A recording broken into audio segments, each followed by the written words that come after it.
ছেড়ে দাও, ছেড়ে দাও।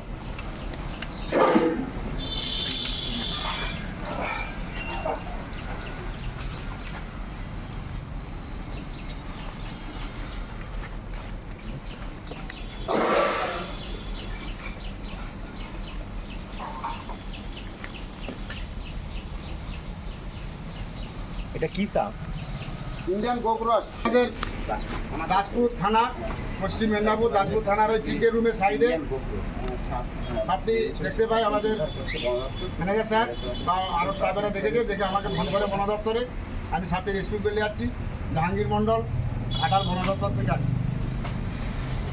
সকাল থেকে বুঝতে পেরে যাবো সাথে নিয়ে। বলছি এই যে কাঠফাট আছে এখানে তো একাধিক সাপের উপদ্রব হতে পারে। এখানে প্রচুর সাপ আছে, হ্যাঁ, প্রচুর সাপ আছে, কাঠগুলি সরাতে হবে।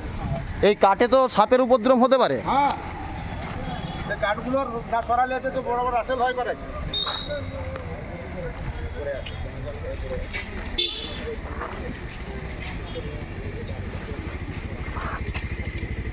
আমি জাহাঙ্গীর মণ্ডল আজকে এলাম। এটা আমাদের দাসপুর থানা, পশ্চিম মেদিনীপুর থানার ভিতরে চিকের রুম আছে।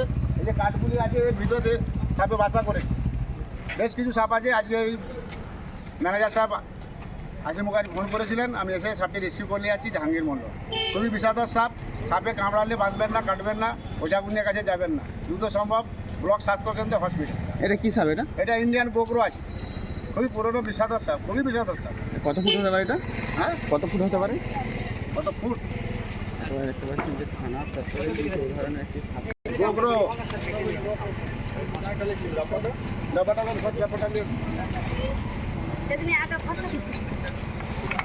বাবু ভিডিওটা হাতে করুন।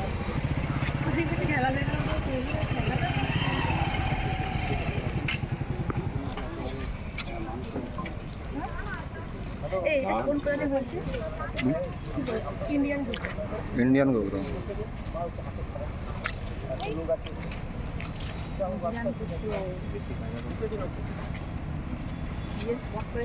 দিয়ে দিবে এই তো নিতানন্দের পায়ে।